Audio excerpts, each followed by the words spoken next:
Happy Pride, everybody! Oh, damn it. I can't. I turned it the wrong way. There we go. Happy Pride, everybody. Moreland Valentine's fucking dead. The confetti's up the wall. Also, oh my god, it is truly everywhere. It is everywhere. This may have been a mistake. We will regret this. Yeah. We will regret this. Oh god, happy Pride, everybody. Moreland Valentine's fucking dead. Confetti all over our fucking desk and everywhere. No, there is some shrink confetti. Yeah. We tested out one of these last night on the sidewalk, and it blew away before we could really see it because it was dark. I put it around my neck like a boa. It doesn't fit because my hair. Okay. It's fine. Anyway, happy Pride, everybody. Ding dong, the bitch is dead. Oh, goodness. So, I mean, that's pretty much a wrap on it. I mean, we've got the epilogue. We have the epilogue in 2 weeks. Not this coming Friday, but the next one. Or it's on. It's on this Thursday, live on YouTube. Yeah. Same time as the finale, 5 p.m. Pacific time. Yeah. So the 17th. Oh. Yeah. There we go. Well, wait, no, the 17th is the 17th is when it releases for like everybody. Yeah. Yes. Well, it releases for everybody on Thursday night, the 16th. So Thursday, June 16th, 5 p.m. Pacific time. It's going to be going live on YouTube just like it did last with episode. The finale. Yeah. That'll be fun. It'll be a good epilogue. We recorded the first 10 minutes of it and cried for almost 2 hours straight. So that was good. But the rest of it is quite happy. The rest of it is happy, we promise. Okay. God. So talking points, we still have the giveaway for 300 followers going on. We have these little Leo and Fee keychains that we're going to be giving out. Yes. So tell your friends to go follow us on Twitter if you want to win one. Yeah. Very good, very fun. I think that's about the only thing we have to announce other than Thursday the 16th is going to be the live YouTube premiere, 5 p.m. 16th, 5 p.m. Pacific. Wow. But yeah, I think that's all we have to really announce. Okay. Yeah. Wow. And we'll have other things to talk about after that. Yeah. Don't crinkle that so close to the mic. I'm not close to the mic. Okay. I'm over here. Okay. Let's go into the playlist.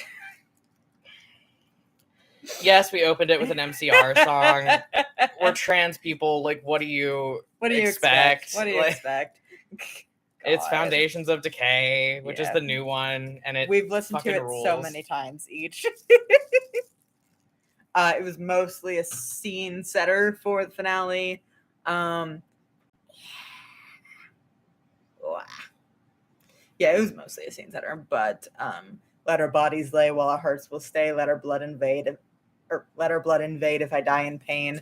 And if by his own hand his spirit flies, take his body as a relic to be canonized now. And so he gets to die a saint. Ugh. Yeah.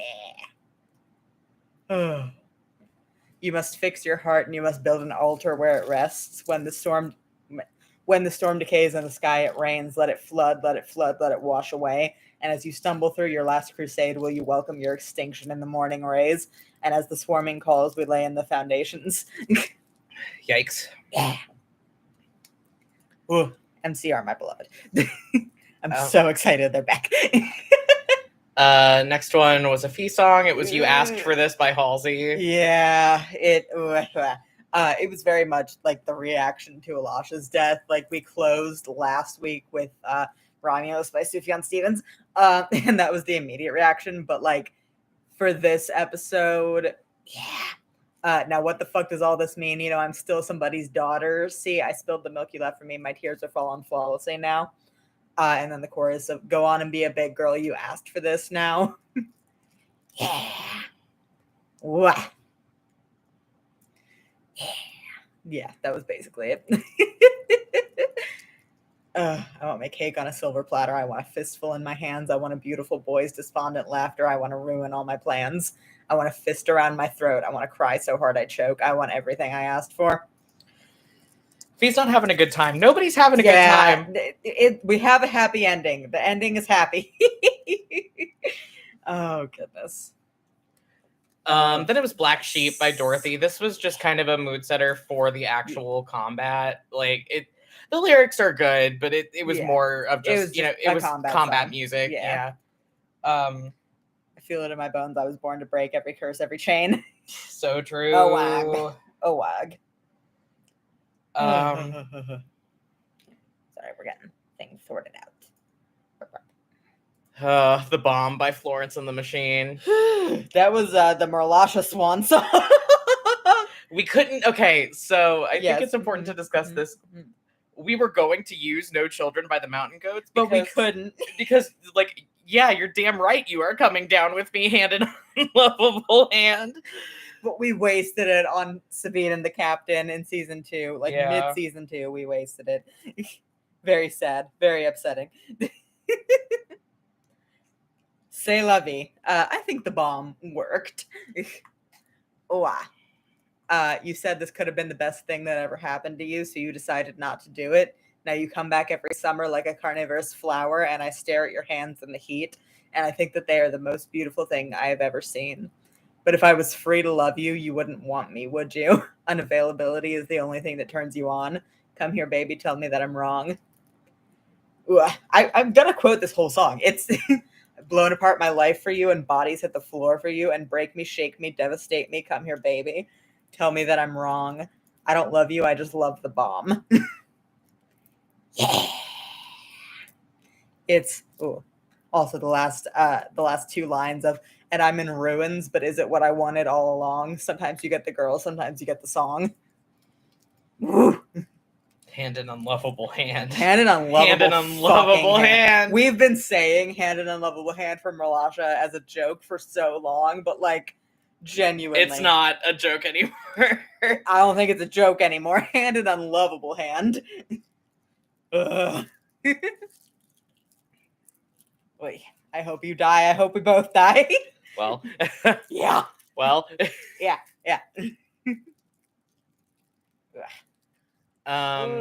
And then we had I Just Want to Sell At My Funeral by the Wonder Years. Guess what character that's for? Guess who that was for? Wow, it's a Wonder Years song. This can't be for Leo at all. God.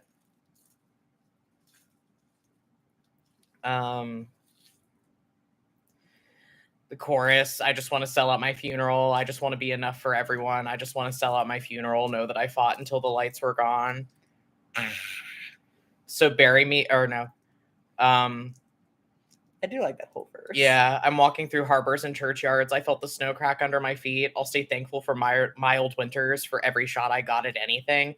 I'll blame the way that I was brought up, or the flaws that I was born with, or the mistakes that I've made. They're all just fucking excuses. So bury me in the memories of my friends and family. I just need to know that they were proud of me. I love Leo a lot. Yeah. Is the thing. I love him a lot.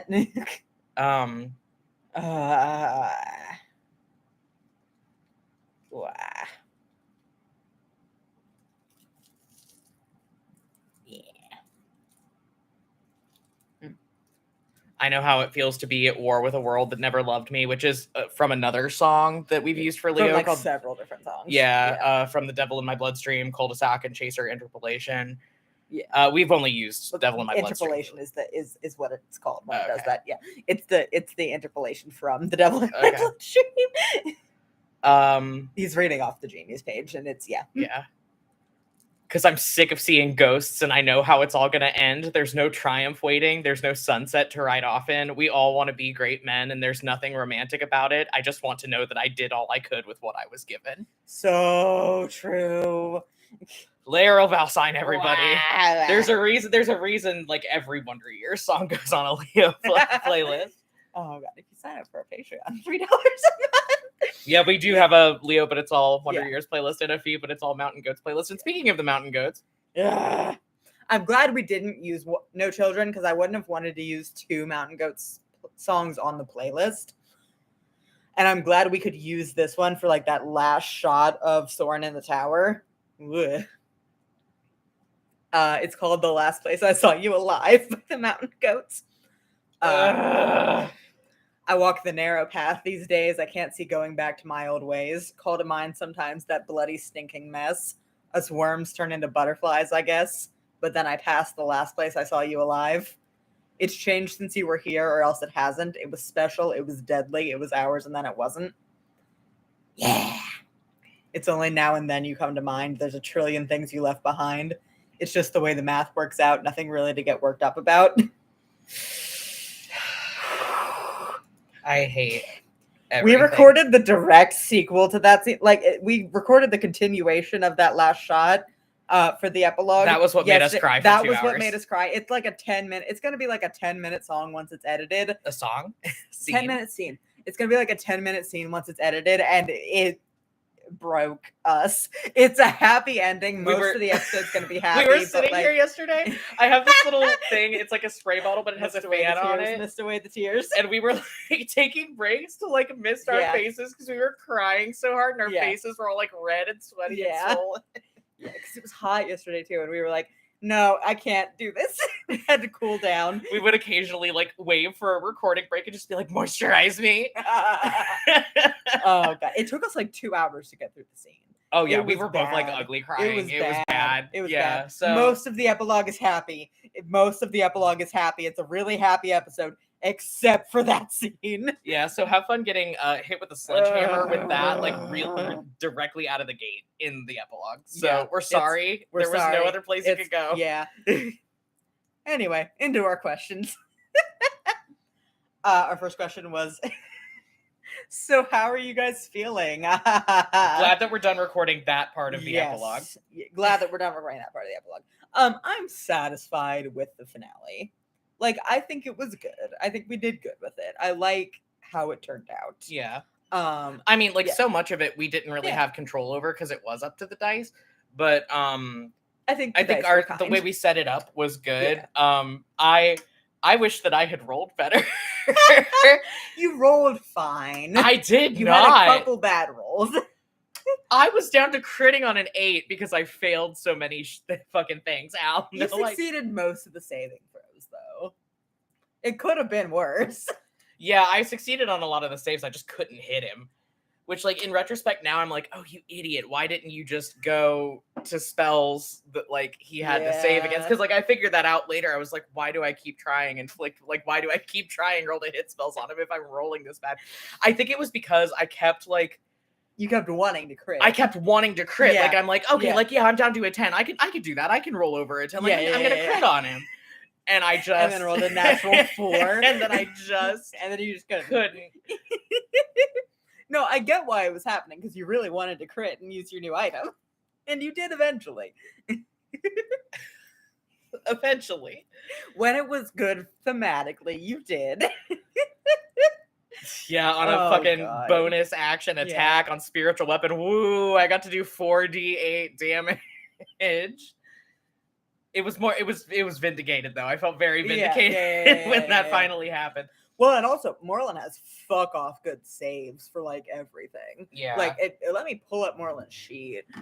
We're gonna be releasing most of our character sheets like publicly. Nope, I'm on the wrong browser to pull it up. I could type, I would be unstoppable. But yeah, we're going to be putting out like most of these. Yeah, he's got like a +11 to charisma saves, a +8 to con saves. His lowest is strength with a +1, and Leo doesn't have any strengths. Because Leo has a -1 to strength. Yeah, Leo doesn't have any spells that need a strength save. Like that's why I used the Storm Sphere, because he needed to do strength saves to not take damage from that. But like he's got a +4 to whiz saves, he's got a +5 to int saves, he's got a +3 to dex saves. Like there wasn't a lot we could do that was like a save against that would have gotten him reliably. Yeah. Reliably. And like, and then he had 3 legendary resistances also. Yep. Which I think strategically we're getting away from how we feel into like kind of strategic nitty gritty of it. Do we have questions about that we can not really. Okay, then we can keep going on this thing. But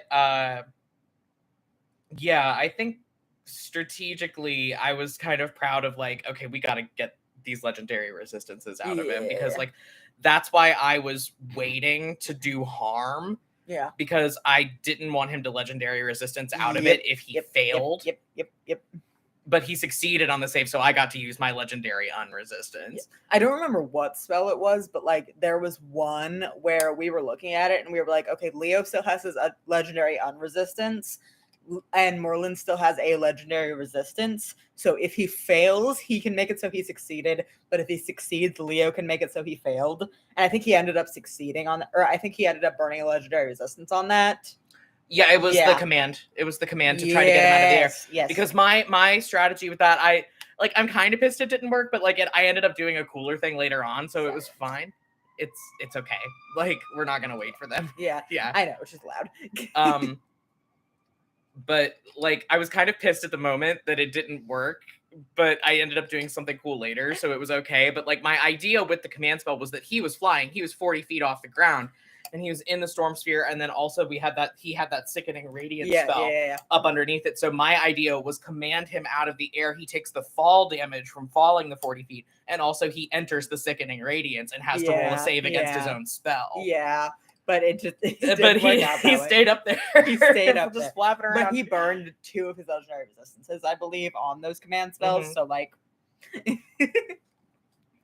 yeah, like it ended up being good strategically. So I think I should have thought to do that harm sooner. I think I just panicked so much with him like regenerating over and over and over again. I was like, "Fuck! What are we gonna do?" Yeah. And I kind of forgot that I had harm prepared. Yeah. And then I was like looking at my spell sheet because we were at a point where like he was regenerating so much health, and like I can't fucking believe he rolled 2 5s and a 6 on that fucking D7. Oh, that made me so mad. But yeah, like we were at a point where like Leo was so low on hit points, and we were both starting to go low on spell slots. Mm-hmm. And I was sitting on that 7th level spell slot because like that was my ace in the hole. Like that's like I was saving it, like let's get him under let's get him under 20. Well, I wanted to get him with that last inflict wounds when he was at 1 hit point, but then I didn't do that. Yeah. But we had talked about like before we started, like ideally you wanted that to be like the way that we took him out. Yeah. If it ended up working out that way. Yeah. So I was like sitting on that divine word, just like waiting to get him under 20 hit points because I was like, well, and I originally was gonna save my legendary unresistance for that divine word too, because that is a save. Yeah. But I ended up burning it on the harm spell. Yep. Because he succeeded, and I couldn't cast it again. I only had 1 6th level spell slot. Yeah. And I was like, it's more important to cap his max HP right now, or we are never going to kill him. Like. Well, and also, I think we wanted to use up a bunch of his legendary resistances before you used Divine Word, because if he had saved against that, we would have been fucked. Yeah. Well, yeah, so I was waiting, like, I was holding on the Divine Word for a lot of things. Like, this a while ago now, we're trying to remember. Yeah, I was holding on to the Divine Word for a lot of things. I was waiting for him to use all of his legendary resistances. I wanted to hold on to my legendary unresistance just in case he saved, but it didn't end up working out that way. Well, thankfully he didn't save. Yeah. I mean, I don't know what would have happened if he had. Well, no, like, what was the initiative? He had 9 hit points left. He had 9 hit points, and like also Adana and Sabine and Zed were now in the room. Like Zed would have punched him and he would have died, which would have been hilarious. Instantly. That would have been very funny. That would have been very funny. But I'm glad the Divine Word worked. But like he was gonna be dead at that point anyway. No, because who was after Leo in the initiative? Because it went Fee, Adana, after Leo was Zed. No, after it was after Zed. After Leo was Moreland, and then it was Zed. Moreland, and then Zed. So he would have gotten another turn off on us, which probably would have killed Leo because well, no, Leo had gotten healing spells. Yeah, well, and Leo had gotten a good amount of hit points back, but it probably would have knocked him back unconscious. Yeah, like he would have done like. Or he could have Circle of Death to like everybody like Adana, Fee, and Leo again, and that probably would have knocked Fee out. Yeah, probably. Yeah, so like, but it would have been Zed next, and Zed could have just punched. It would be so funny. That'd be so funny if he just like knocked Fee, and Leo, and Adana out, and then just Zed Stonebloom comes with a right hook out of nowhere and fucking kills him. What's this? It's Zed with the steel chair. God, if I could speak. What's this? It's Zed with the steel chair. Just hitting him with a cartoon mallet. It just kills him instantly. God, that would be very funny. I'm glad it didn't happen because it would have ruined the cinematic tension of the end of our finale. But it would have been funny. But it would have been so funny. I almost wouldn't have been mad. Oh goodness. Yeah, the answer to how we're feeling. We're very satisfied with the episode. The live premiere was a lot of fun. And we're proud of a lot of the mechanics we did. We're proud of both Moreland's ending and the ending of the episode. And we cried a lot recording the beginning of the epilogue. And we have to do the rest of the epilogue tonight. And it'll be fine. It's happier. It's happier. It's good. It's good. Oh, goodness. But we are kind of speechless at the fact that we're almost done with this campaign. Yeah, it feels really weird. Yeah, it feels really weird. We've been working on this for almost exactly 2 years at this point. Yeah, like when we started planning for everything was around this time in 2020. Yep. Yeah, I think we recorded the first episode in July in 2020. Yeah. Yeah, because we recorded, edited everything the first 13 episodes before episode 1 ever released publicly, because that's when we were running it through our test audience of our very close friends that gave us feedback. Yeah, because that was why episodes 9 and 11 sounded so crispy, because we recorded those on the same day, and we had to have our air conditioner running because it was August. Over 100 degrees. Yeah, it was August in SoCal. It was over 100 degrees. Yeah, like that's... You can date that recording because we had to have. Well, and we had a shitty mic too. Yeah, we had a shitty mic, but like those particular episodes were so crispy because we recorded them with the air conditioner on, and then running it through the noise reduction filter to get the air conditioner sound out. Like it turned us into robots. It completely fucked the audio quality. Yeah, and like between recording those and recording episode 10, we got our like sound panels and our boom arm. Yeah. And then, which is why the quality. And then we got the new mic before halfway through episode 15. We got the new mic. Did we? I think. I thought we got it before episode 14. I don't remember. I don't remember either. But it was a while ago. It feels wild that we're almost done. Yeah. It feels wild. Like we still have some bonus episodes for our Patreon that we have to record. But like the main story, and I still have a lot of editing to do. Like Omegroth 2 is not anywhere close to done. It got really delayed. Yeah. We're sorry, patrons. Speaking of bonus episodes, between this campaign and our next one, we are going to be releasing lot. We're going to be releasing a lot of our Patreon exclusive bonus episodes publicly as we keep putting them out for the patrons. Yeah, I think I think we're gonna not do the game night. Episodes. We're not going to do the game night episodes, and we're not going to do Zed and Kalessa go to the Alabaster Citadel. Given, for context, if you're not one of our $5 patrons, that was a Harold and Kumar go to White Castle reference. And you know what that means. Yeah, or you can if you Google it. And Al was playing Zed, and my wife was playing Kalessa, and that's what that one was. It was, and they got into character. Yeah. We're not going to be releasing that one publicly. And we're not going to be releasing our game night episodes publicly because those don't really have a plot. They're just us playing. No, so we'll be doing Ravane and Ereve Solve a Mystery. Yes. Omegroth 1 and 2. Yeah, we already did Lorelai and Courage. Taken and 2 ones that are going to come out on Patreon later. Yeah. Toward the end of the hiatus. Yeah, so look for, unfortunately, like, for the patrons, this is going to mean that, like, Omegroth 2 goes public a little soon after it's going to be published. We're not going to release those 2 immediately, I don't think. Like, I think we're going to do a couple of the other ones. Okay. Yeah. Just because the patrons have had to wait on Omegroth 2, and we want to give them some time. But we will have other things going up on Patreon also. Between campaigns. I have plans. A bitch loves an ARG, and I have plans. Okay. Please talk about the death scene and the symbolism behind it. I foam. Yes. I'm assuming that means foam at the mouth. Foaming at the mouth. So true. Me too. Okay, so the Moreland death scene. We knew I was going to be narrating that scene for like ever. So I was like planning it for months. like, assuming that we didn't die, I was planning on having Moreland get dragged into the hole.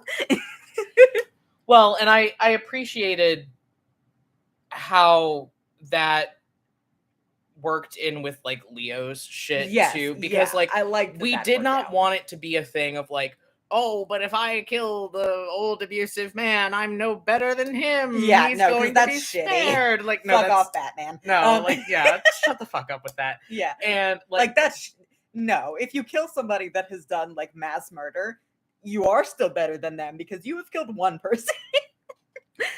Who was going to continue to do immeasurable harm. Like, but also like, and also Leo and Fee have killed like several minor minions who were all human traffickers. Yeah, but also like I like that did take into account the fact that like it was okay for Leo to not want to kill his dad, not because of like, oh, I'm no better than him if I do it, but just because like he already had the weight of all of that generational trauma and all of the history of this family deceiving and hurting and murdering each other. Yeah. And he was like, no, it stops with me. Like, like no that more. was the complicating factor of like, it was morally correct for Moreland Valentine to die, but like, it was also correct for Leo's character and correct for the family, like all of that generational trauma that had been passed down and like, all of the shit that we had been setting up with the Valentine family in a broader sense, it was correct for neither Leo or Fee to personally kill Moreland. Like, I knew I wanted him dragged into the hole. Well, because, like, he got justice at the hands of the people that had been that he killed. Actually fucking killed. Yeah. Whose deaths he directly caused. Yeah. And I felt that was good. I waffled on who I wanted to drag him into the hole. For a while, I was thinking it was just going to be a mass of hands. For a while, I thought it was going to be that and also Soren getting him in a headlock so he couldn't go after Leo and Fee, and then he just gets dragged in by a mass of hands. For a little bit, I was contemplating it being Valerian. It's what you deserved, King. Which would have been tasty. Yeah. But like as soon as Alasha died, I was like, no, okay. Hand in it's unlovable gotta be her. Hand. Hand in unlovable hand. And also, like, I feel like the way we left off Valerian of like his last big scene being acknowledging the tragedy of what happened to him and acknowledging the loss of him and the impact that had on how different Leo and Fee's childhoods would have been. Like, I feel like leaving him on that note was truer to his legacy as a character. You'll see in the Omagroth bonus episodes. But I feel like that was truer to the character that we had fleshed out in the background and to what he would have wanted. I felt like that was a better note for him. And I felt like a better ending note for Soren's character was not having him commit that act of violence, which would have been justice, but like I felt it was better to have him not do it and have his end be being able to say goodbye to his loved ones. Like I felt that was a better cap off to his character than him getting his revenge, because I feel like seeking justice and revenge both mingled together. That's what killed him. Yeah. And I didn't want him continuing that to be the note that his character left off on. As soon as Alasha died, I knew it had to be Alasha. Yeah. It was either going to be a faceless horde of ghosts collectively taking their revenge and like the symbolism of that, or it was going to be Alasha. And I think we got a little bit of that with all of the ghosts manifesting to witness it. Wow. But like, yeah, I think we got enough of the collective justice with all of the ghosts watching that I felt good about that. But like, the person that actually killed him had to be Alasha, just because of like how long they spent enabling each other's bullshit. And the fact that he only got where he is because Alasha helped him get there, and he fucking killed her for it. Like, what she got in return was death. Dead, yeah. Yeah. So, like, it felt very right that she at the end tore him down just as much as he tore her down. Like, they've spent so long conspiring with each other and getting each other ahead at the cost of doing immeasurable harm to other people that it felt good for them to self-destruct by each other's hands. It felt tasty. It felt like a really good end to their whole thing. Yeah, and then the scene. Well, hold on. Let me make sure we don't have any questions about the scene after that, like with the closing of the ghost hole. No, we don't. We don't. I really loved that too. I really liked it. That was the sick. fact that you rolled that nat 20 on the reroll. Yeah, love is the fucking point. I want to know what would have happened to me if I had failed that con save. Bad things. You would have taken a whole lot of psychic damage. I think Leo would have been fucked up forever. Like, genuinely, I think Leo would not have bounced back from that. You wouldn't have died unless you rolled like a nat 1, but like, I would have gotten like Adona'd, basically. Basically, like, probably worse. Like, Leo would not have psychologically come back from that. Ugh. Yeah. It just wouldn't have happened. Yeah, because I mean, like, we talked about like how the effects of like what happened to Adana happened because she was exposed to magic that messed with her psychically for long periods of time and in high amounts. So like Leo getting basically nuked with it would have been bad. Yeah, I knew that I wanted to try to do that. It was very like von Hohenheim inspired. Like we've referenced a lot of like Full Metal Alchemist. I think especially in the finale. Yeah. We let the Full Metal Alchemist references go wild in the finale. Yeah. Like I knew that like what I wanted for him as part of the end of his character arc and part of him stepping up, taking the responsibility for making things better to be like, I am going to take this into myself and I am going to acknowledge my role in it and it stops with me and it stops here. Yeah, and that was really good. And I'm glad that he didn't get psychologically fucked up by it. I'm glad that he didn't get irreparably damaged and fucked up by that. Like, I'm glad that I mean, like, what was the DC for the save 15. to not get irreparably fucked up forever? Yeah, a minimum of 15. I think I said it a little bit higher to like not get fucked up in some way. Okay. But like if you had not rolled at least a 15, Leo would have been like fucked up forever. I don't remember what you rolled, but like I rolled like single digits. Yeah, it was that was a 6. I rolled a 6. You rolled a 6, yeah. Anything below a 10 or below Leo a 15, would have just been catatonic forever. Yeah, Leo would have. God, that's terrifying. Yeah. Well, I'm glad I rolled that nat 20. Also, thanks for the reroll, buddy. Yeah. I didn't think you were gonna roll a 6. Never underestimate. I forgot how low Leo's con save was. That's the one thing. I only have a +3 to con. Yeah. Or no, +2. Yeah, I forgot how low it was when I was setting the DC. But like, it had to be pretty high DC because it was I was absorbing the whole ghost hole. Yeah, like it was a really bad thing that was happening.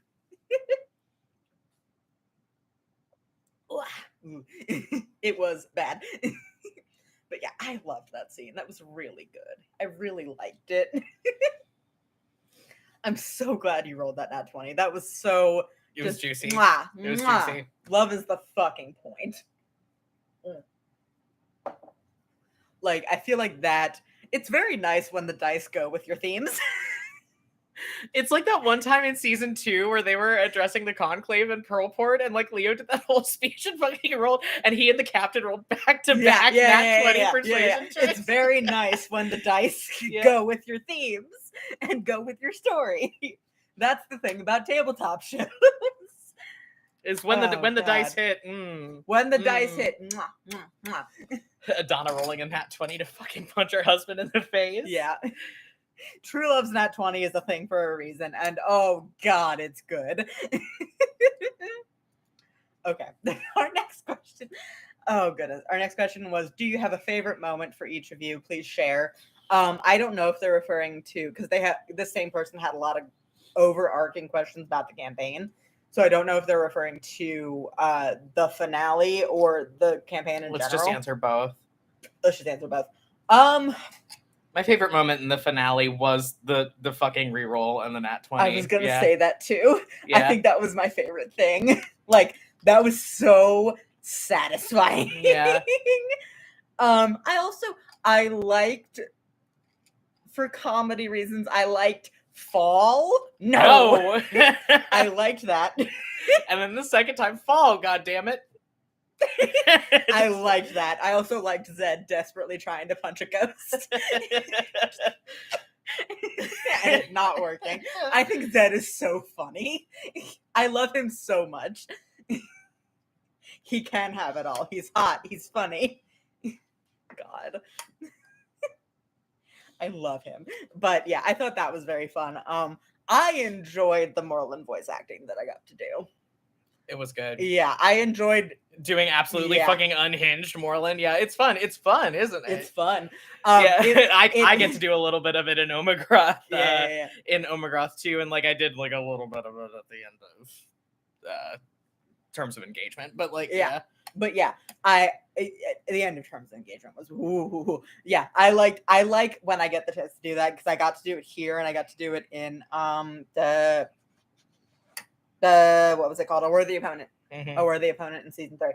Yeah. We hate the bastard. We're glad he's dead. We hate the bastard. He was so fun to voice act. He was really fun to voice act. So fun to voice act.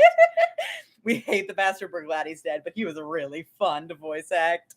I enjoy getting to do like really visceral voice acting. I liked getting to do that. I liked getting to do Zed in that recent Leo Zed argument. I liked getting I've liked every time I've gotten to get like deep in the paint with my Fee voice acting. Mm-hmm. Like the past couple episodes. Have fun listening to us both like literally ugly cry on mic again in 2 weeks, guys. Like it's gonna be rough.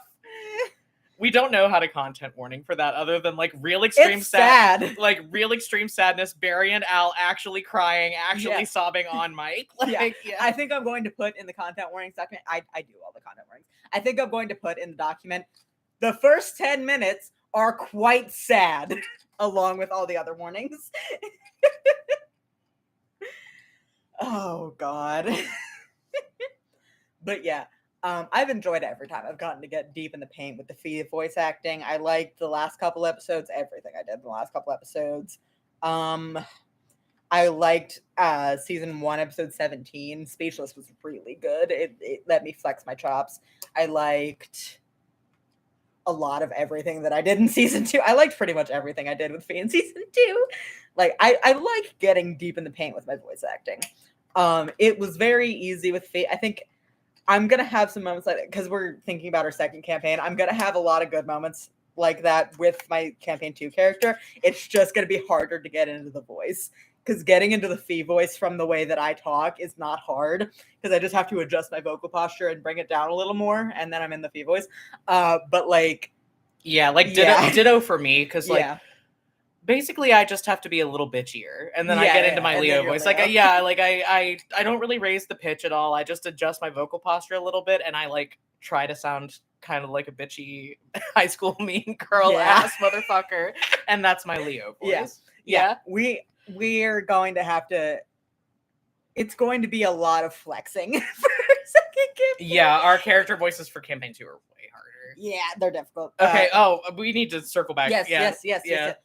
Favorite moments of the whole campaign, or wait, if you have any other fun favorite moments from the finale. Oh man, I think we covered it. I mean, I didn't have that many cool moments in the finale that you didn't help me with, because I couldn't roll.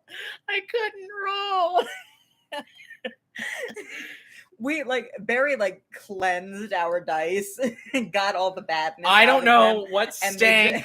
Somebody put the evil eye on my dice.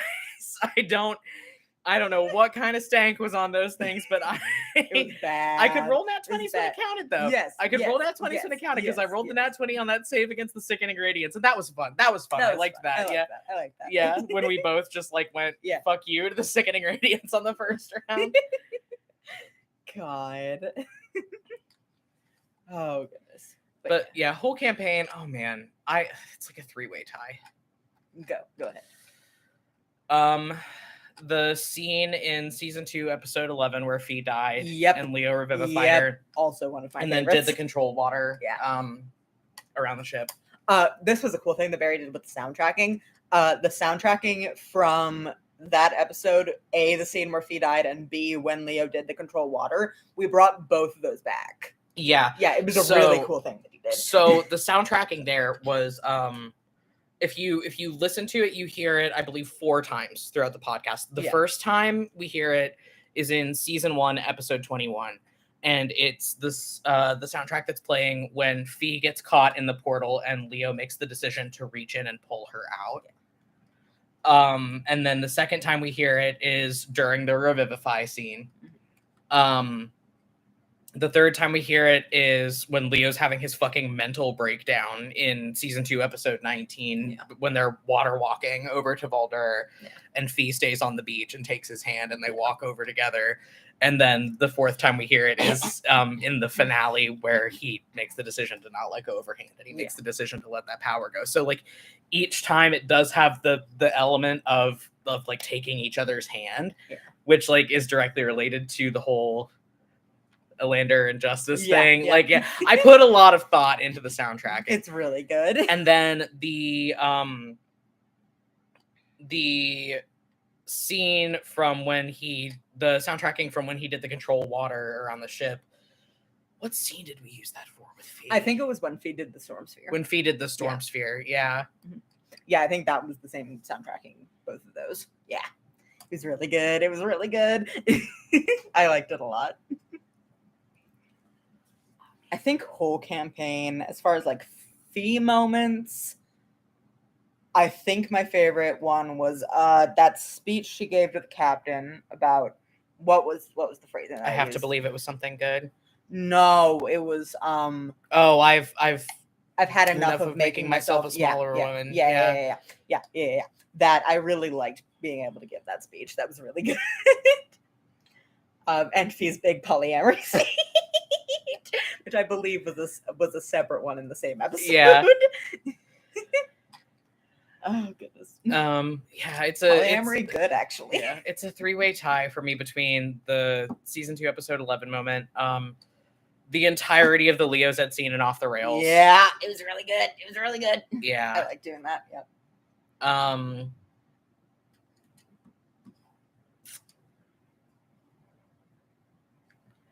I have so many. Like those 2 for sure in my top 3. It's been a good campaign. We've liked doing it. Yeah, those 2 are in my top 3 for sure. I'm trying to figure out what third place is. I think third place is either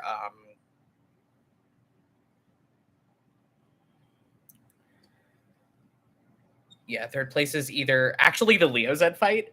Yeah. Or we both voice acted very well in that fight. Yeah. Either the Leo Zed fight or the confrontation with Moreland in season 3, episode 6. I also really liked doing that. I liked my narration of Val's hands coming over the chair. I liked doing a lot of the symbolism with the ghosts. It was really fun. That was really good. What else? I liked the narration with the sacking of Pearlport when the statues came to life. I thought that was really fun, really cinematic. Every time we've gotten to do big narration like that, I've really liked it. Yeah. I liked the moment in the finale when Fee did the Crown of Stars. That was fun. Yeah. Yeah. That was good. Yeah, Moreland Valentine looks upon his daughter. Yeah. It's not like up in my like top 5, but I enjoyed Lorelei's fucking revenge. Yes. Oh, the wrath of House Shakrana. Get him. Oh, it was really good. Get him. Yeah. That was awesome. We just have too many favorite moments. Like we've done some things that were really cool over the course of this campaign, I think. Not to toot our own horn, but okay, yes. Going into our oh goodness. And now we're into like production questions and questions about the future. Which of the I'm show. Excited about. Yeah. These are gonna be fun. We might go a little long today, actually. These are really meaty questions. We might save some of them for after the epilogue. We'll see. Okay. What did you learn about making and uploading such a big project? How much fucking work it is for starters. Yeah. Like it was especially once we got into the longer episodes. Yeah. it makes a lot of sense to us now why most actual play shows have an entire production team behind them, because trying to do it as two people has been fucking grueling. Yeah. With the production schedule that we had. Yeah. Like, like you could probably tell, like, because of all the delays that we've had, like, towards the end of the season. It has like, been soul crushing. It caught up to us. It caught up to us around the beginning of season 3. And we had like at the beginning of the show, we had a 13-week head start, and now we we're took here. a few weeks off after that, which we probably shouldn't have done. But yeah, like we fell behind at a certain point. Like it just is a grueling thing, especially with the level of editing that we do. It's a lot. Yeah, because we're a very highly edited show. I mean, like a lot of other shows they kind of keep in the hemming and hawing, and we try to trim a lot of that out. Yeah. But yeah, it's an absolutely grueling process, and like we have schedules for what we need to get done. You know, like I have to get so many minutes of audio edited per day, and Al has to get so many minutes of transcript done per day. And like, God forbid one of us gets sick. Yeah, which is like difficult because like personally, I'm chronically ill, and Barry works full time. Like it is difficult. So number one, when you listen, I listen to actual play shows with a lot more appreciation for the production now, because I am now acutely aware of how hard it is. Like I used to watch them just for enjoyment before, and I never really critiqued the production, but like now when I see people doing like really cool things with production, I'm like, God, how many hours went into that? Because like I know how many hours I put in to do the level of quality that we're able to produce, which is like not, you know, but again, we don't have a production team. We're two people. We're two people with a microphone in a 1-bedroom apartment. Like, and I feel like we produce pretty high quality for that being the case. But like, it's a lot. It's a big workload. I have gained a lot of appreciation for people that do production on stuff like this, though, because I get how hard it is now. Yeah, and like personally, I don't do a lot of the audio editing, but I do the transcripts, I put out the content warnings, I do a lot of that kind of stuff, and like it is like the bare minimum for accessibility, but like I understand why it falls by the wayside for other shows, because it does take time. Like it is, unless you have the money to pay people to do it. Yeah. I mean, like it. And we don't. It's been a rewarding experience, but it is a lot to put out a big project like this. Like it's grueling. Yeah. And I mean, there's so many like interlocking gears, because like not only do we have audio editing, transcripting, you know, we're managing bonus episodes for the Patreon, we're managing bonus content for the Patreon, we're making playlists every week, we're sending out handwritten wax sealed letters for our VIP patrons every month.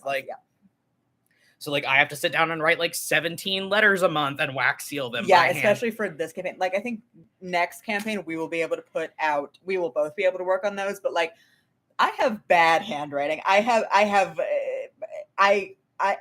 like, pretty moderate to severe dysgraphia, and my handwriting is bad. I'm not good at handwriting for long periods of time. Whereas like I'm trained in calligraphy. So that's like anybody that's been getting the letters from Patreon, you may notice like the handwriting changes depending on what character is writing to you. Yeah, which is very awesome. And like so like there's so much going on that like and we're two people, and it's been a fucking slog. We've learned a lot. I think we've both gotten better at what we do. I've improved as an editor. Like, you know, if I go back and listen to the early we've gotten very good. But like it is a lot. It is grueling. It is something that should not be entered into lightly if anybody is thinking about making a podcast. Or at least do it with more than two people. Yeah. And that's not to discount Chelsea's participation at all. Chelsea has been a fucking rock star. Yeah. Like she has not only like guest starred for us, she maintains our website. Yes. She has helped us. Neither of us could maintain the website. She helps with Patreon stuff all the time. Like, so Chelsea's been a rock star. She's basically the third member of our 2-person production team. We mentioned that in because we recorded our thank yous for the end of the campaign already. We mentioned that in there. Like there is no discounting the amount of effort and help that Chelsea has put into this. Chelsea rocks. But other things we've learned. I mean, we've learned to be better at what we do. Like I have learned how to edit. Yeah. a lot better than I was. We've learned a lot about streamlining our recording because, like, we still take a long time to record episodes, but it's because we're putting thought into what we're saying. Like, at the beginning, like, it took us, like, 6 hours to record the pilot, like, the first episode. Yeah, and I mean, and that was just raw audio. Like, we didn't stop. It was all one take, you know, and, like, now we have learned, like, I have learned from the editor's chair, like, okay, like, if we're going to take a long pause to think about what we're going to say. Yeah, just stop. We just need to pause it and think about it so I don't have to go back in and, why is the focus doing that? Hello? There we go. Hello? Okay. Oh, goodness. But, yeah, like, you know, we have learned, like, okay, if there's going to be a long pause where you need a second to think about something, like, reach out, grab the mouse, fucking stop the recording so Barry doesn't have to go back and find... We've learned a lot of things about streamlining the way we record. We've learned a lot of things about the audio editing. Barry has, at least. We've learned a lot of things about, like, how to streamline our process so that it is less grueling, but it has been an undertaking. And I think the product speaks for itself. I think we've gotten, especially, like, I think early season 2 onward, especially, like, is more professional quality. Yeah. Season 1, I mean, like, I feel like, you know, as the show ages and as it moves into the future, like, it's probably going to be one of those shows that, like, when we talk about campaign 1, people might be like, just start with season 2. God, but you like, can't because but yeah. It is what it is. But yeah, we've learned a lot. Anyway, we've learned a lot. That's how we're gonna do that. Okay. What did you learn from Compelled Duel, not only from the experience, but also from the story itself when it comes to making things, but also, like, in general? That's meaty. Yeah. We've learned a lot about how we outline stories, and we've learned a lot about how to, like, streamline that for the medium. And, like, we have also learned how far ahead of you stories can get, and, like, how if you look at how loosey-goosey things were in season 1 and how fucking tight they were in season 3, like, when you are if you are doing this format, like, single player co-GM'd format, like, any story you tell where you're just, like, floating around amorphously in the beginning, by the time you get to the end, it has to be tight. Like, yeah, like, we were doing a lot of things, like, way more improvisationally in season 1. Like, we had our overarching plot. We knew where we needed to get, but, like, it was very improvisational in season 1. And, like, well, and also because we were DMing each other at that point, we were DMing each other, and the other person was, like, totally not tapped into, like, what the other DM had planned. Neither of us had access to each other's DM notes in season 1. And but then, like, once we were back together in season 2, like, that wasn't an option anymore because Leo and Fee were back together, so we had to collaborate. And then, like, even in season 2, there was a little bit more improvisation. Like, we had a little more, but by the time we got to, especially in, like, the pirate arc, like, we had the chance to fuck around a little bit, like, in pirate arc in season 2, and, like, but once we got back to Vogvoldur, like, we felt like it was a palpable sense of, like, oh, this is, like, the vice is tightening, like, once our plot threads started coming back together and, like, started tightening in season 3, like, it was a tight turnaround. Like, we knew we had to, like, there was so much, like, when we started planning out season 3, we had, like, a checklist of, okay, this is what we need to resolve by the end of the season, and we were, like, fitting it into the chronology where we could. It was, our notes were tight for season 3. Yeah, and I mean, you know, we, at the end of the day, we were still playing Dungeons and Dragons, but we just had this method of, it was very choose your own adventure. Like, you are getting to this point one way or the other, but it can go this way or this way. But we learned a lot about how to do that and still be able to play D&D. But it's I would advise anybody that is planning on telling a story this way, like doing, like, a single player co-GM'd format, if you're going to do converging plot lines, if your two characters never meet, cool, you can keep it loosey-goosey like we did in season 1.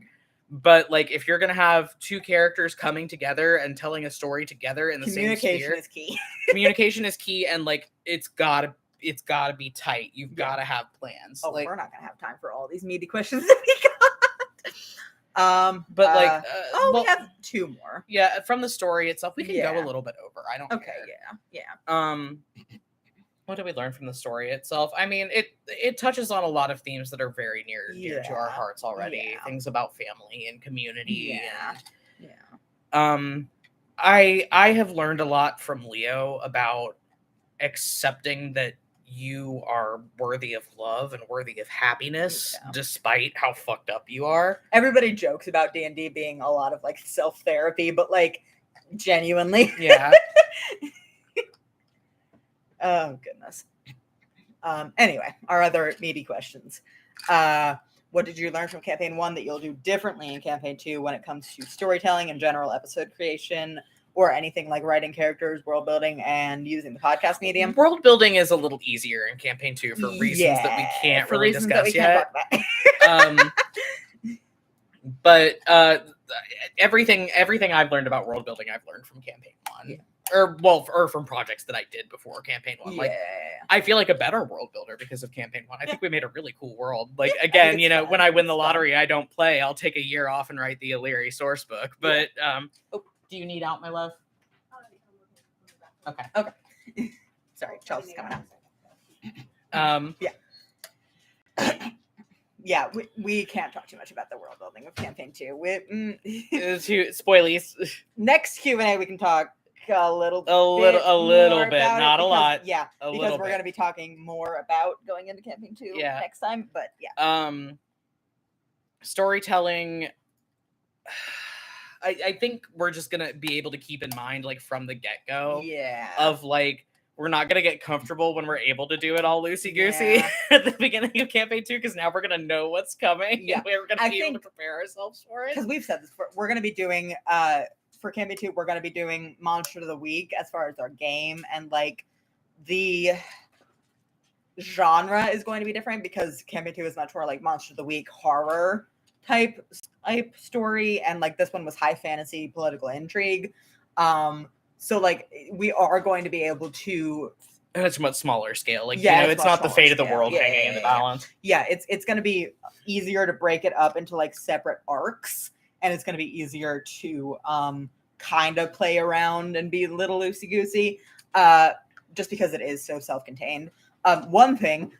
We had too big of a main cast in this campaign. Yeah. And we couldn't have cut any of our main characters, but like the fact that we had so many and the fact that we had to keep them moving where the story was made for a lot. It was hard to run scenes. Like, it was hard to balance. Well, like even now in the epilogue, like we're dealing with like, oh god, we have like 10 people in this room and we have to talk about what all of them are doing so that we know that all of them are in the room. Like like I don't know, we couldn't have cut anybody. I don't think we could have consolidated any characters. Like, I really don't.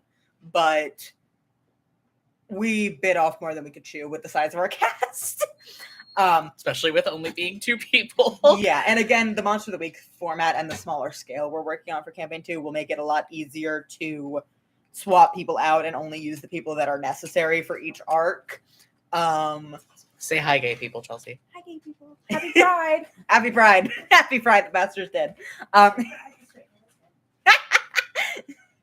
But yeah, because I think we've already like outlined our main cast for our second campaign. It's like 10 people. Yeah, it's much including smaller. NPCs. Yeah, it's much smaller. It's way smaller, and that I think is something we've learned. Like, it's nice to have a big cast when you have a bigger cast of people that are making the podcast. Yeah.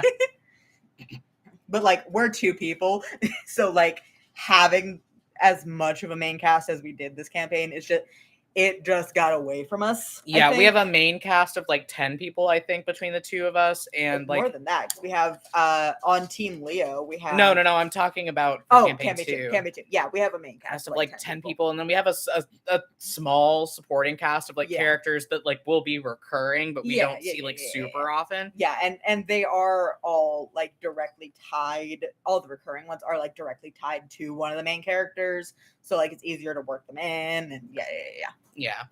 So yeah, we did bite off more than we could chew with the cast. Like, not saying that I would sacrifice any of those characters for anything. Like, I wouldn't give. I love them. Have them. Yeah, but like the size of our cast would have been better suited to a podcast with more people. Yeah. And we learned that, and we're gonna take that knowledge forward into our next campaign. But that said, we wouldn't trade them for the world. Yeah. Hi, are you going to watch the end of the Q&A? Okay. I'm just getting off So true. Also, I think just because of being Mike shy, I think we got flustered about a lot of our character introductions, especially in season 1.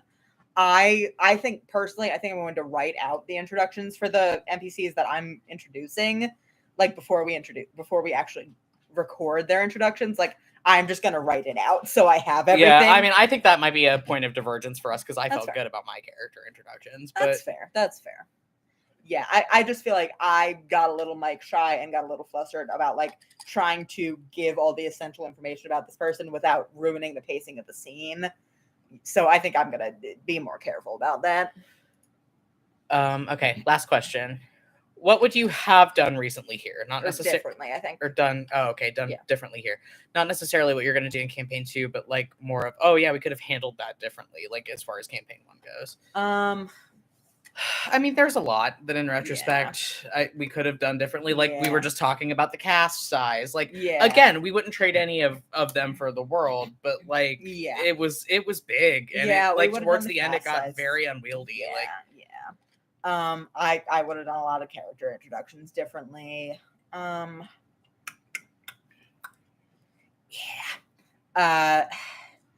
think I would have done season 1 tighter if we had the chance to go back.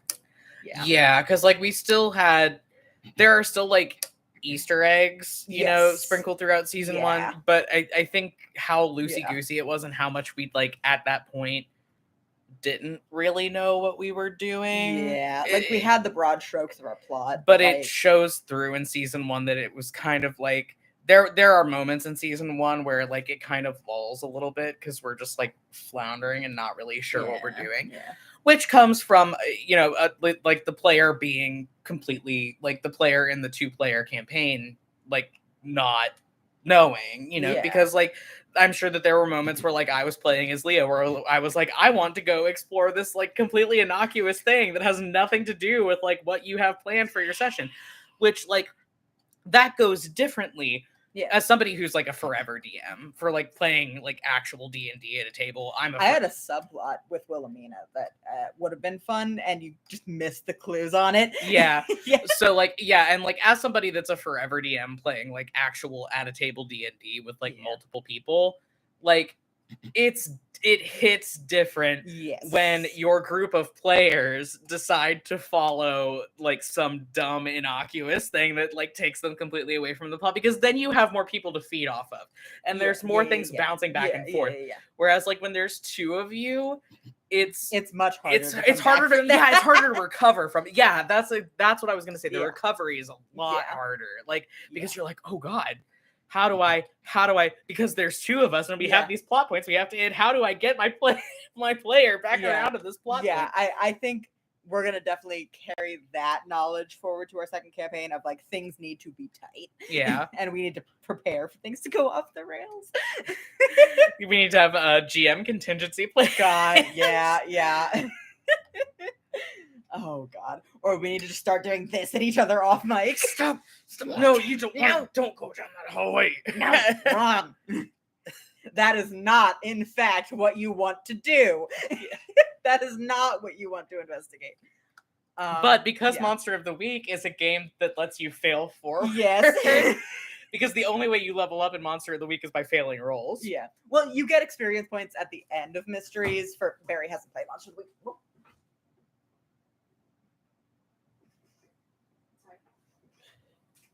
Did you get him? Okay. Barry hasn't played Monster of the Week, but like once you get to the end of an arc in Monster of the Week, you do get a couple points for finishing that. But like most of the way you level up is by failing rolls. Like that's where you get most of your experience. And we have gone over. Okay. With that. We don't have anybody that's left in the chat right now. So with that, we're gonna go. Thursday the 16th, Thursday the 16th, 5 p.m. Pacific time. Join us here on our YouTube channel.